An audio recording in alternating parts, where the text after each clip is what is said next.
what I'd like to focus on is with any Filipino groups is, there's the Filipinos that are from the Philippines that do need to identify with Filipinos here to help, and I would like to have the Filipinos here identify with the Filipinos in the Philippines.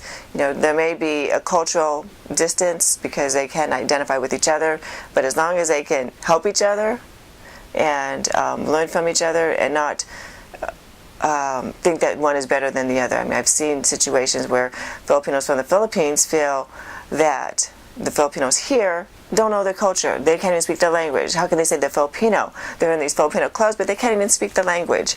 They're not Filipino. They're American. And that's the same thing with the Filipinos that are in the United States. Well, we don't know the language.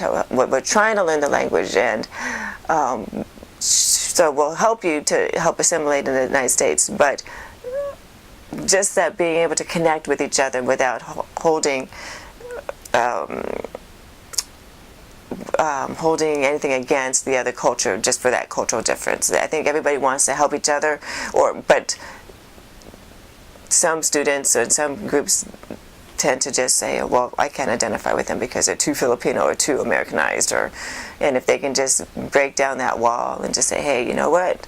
The whole world sees us as Filipino no matter what. It's like the Latino gangs. No matter what, the whole world's going to see us as Latino. If we're going to keep on fighting in gangs, then that's an issue in itself. Well, let them fight. That's what their mentality is. If they're going to fight and they're fighting each other, then that's an issue. There's Filipino gangs, and there shouldn't have to be any gangs for identity reasons like that. They should be able to work together, work through their own differences, and that's what I get out of it when I look at the whole spectrum of Filipinos, because I've been in that whole spectrum. I've been considered white. I've been considered, Filipino from the outside community, that are non-Filipinos.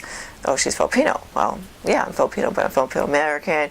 But just that whole spectrum of fitting in and knowing that Filipinos can fit in everywhere. There's a whole spectrum, and no matter what, they're Filipinos. Is that good enough? Yes. That's a lot of information. No, oh my perfect. gosh. Oh, well, good. And it's going to be 4 minutes. Oh my gosh. I don't know how you're going to cut that down. And I know I talk fast. So, yeah. How are you going to cut that all down, Ben? Well, Bill, the way I'm thinking is... Do you want me to turn this off for now? Yeah. Okay.